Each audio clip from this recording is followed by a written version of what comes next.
નર્મદા પરિક્રમાનો આવતીકાલથી ભવ્ય પ્રારંભ થશે ત્યારે તિલકવાડા મારુતિધામ તેમજ મણિનાગેશ્વર ઘાટ ખાતે તડામાર તૈયારીઓ પૂર્ણ થઈ ચૂકી છે।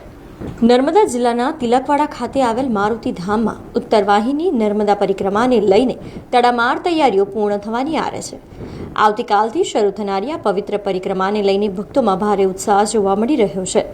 ચૈત્ર સુદ એકમથી શરૂ થતી અને 30 દિવસ સુધી ચાલનારી ઉત્તરવાહિની નર્મદા પરિક્રમા દર વર્ષે વિશેષ ધાર્મિક મહત્વ ધરાવે છે। છેલ્લા કેટલાક વર્ષોમાં પરિક્રમાનો વ્યાપક પ્રચાર અને પ્રસાર થતાં ભક્તોની સંખ્યામાં નોંધપાત્ર વધારો થયો છે। ત્યારે તંત્ર દ્વારા યાત્રાળુઓની સુવિધા અને સુરક્ષાને ધ્યાનમાં રાખી વિશેષ વ્યવસ્થાઓ કરવામાં આવી છે, જેમાં મારુતિધામ નજીક આવેલ મણિનાગેશ્વર ઘાટ ખાતે સુંદર ડોમ, નાનો પુલ તેમજ સીસીટીવી કેમેરા જેવી આધુનિક સુવિધાઓ સાથે સજ્જ ઘાટ તૈયાર કરવામાં આવ્યો છે, જે યાત્રાળુઓ માટે વધુ સુલભ અને સુરક્ષિત બનાવશે। ધાર્મિક માન્યતા અનુસાર તિલકવાડા, શહેરાવ અને રેંગણ રામપુરા વચ્ચે નર્મદા નદીનું વહેણ ઉત્તર દિશામાં વહે છે। આ કારણે આ વિસ્તારમાં ઉત્તરવાહિની નર્મદા મૈયાની પરિક્રમાને વિશેષ પુણ્યપ્રદ અને પવિત્ર માનવામાં આવે છે। આ વર્ષે પણ હજારો ભક્તો આ પરિક્રમામાં જોડાશે તેવી અપેક્ષા વ્યક્ત કરવામાં આવી રહી છે, જેને લઈને સ્થાનિક તંત્ર દ્વારા તથા આયોજકો દ્વારા તમામ તૈયારીઓ પૂર્ણ કરી દેવામાં આવી છે અને યાત્રાળુઓનું સ્વાગત કરવા માટે તિલકવાડા સજ્જ બન્યું છે। પ્રભાતે વહતી ગંગા, મધ્યાહ્ને તુ સરસ્વતી, અપરાહ્ને સર્વતીર્થાની, રાત્રો વહતી નર્મદા।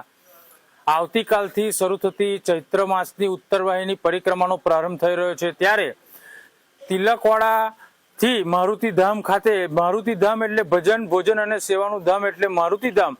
અહીંયાથી સૌ મહારાષ્ટ્ર, રાજસ્થાન, MP, મધ્ય ગુજરાત, ઉત્તર ગુજરાત, સૌરાષ્ટ્રની મોટા ભાગની સંખ્યા તિલકવાડામાં ભાવિક ભક્તો આવતા હોય છે, ત્યારે મારુતિધામ ખાતે તેઓને રહેવાની, જમવાની, ચા નાસ્તાની તમામ સુવિધા નિઃશુલ્ક રાખવામાં આવે છે।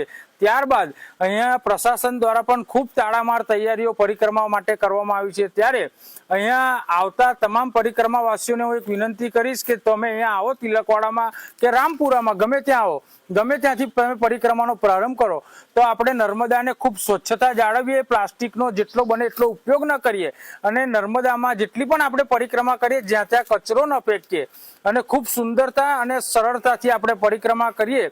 પરિક્રમા એ પ્રવાસ ન બને, આપણી યાત્રા એ પ્રવાસ ન બને એનો ખાસ ખ્યાલ રાખીએ। પ્રવાસને યાત્રામાં ઘણો ફેર છે। જ્યાં પગ ચાલે એને પ્રવાસ કહેવાય છે અને યાત્રા યાને કે પગની સાથે સાથે હૃદયમાં રહેલા ભગવાનને તમે સાથે લઈને ચાલો છો અને એ ભગવાનને સાથે લઈ નામ સ્મરણ કરતા કરતા તમે આ ઉત્તરવાહિની પરિક્રમાની યાત્રા કરો એવી સર્વે શ્રદ્ધાળુઓને હું અપીલ કરું છું। નર્મદે હર। સમાચારોના સતત અપડેટ માટે TNN ન્યૂઝને YouTube પર સબસ્ક્રાઇબ કરી બેલ આઇકોન પ્રેસ કરો અને અમારી સાથે જોડાયેલા રહો Facebook, Instagram અને Twitter ઉપર।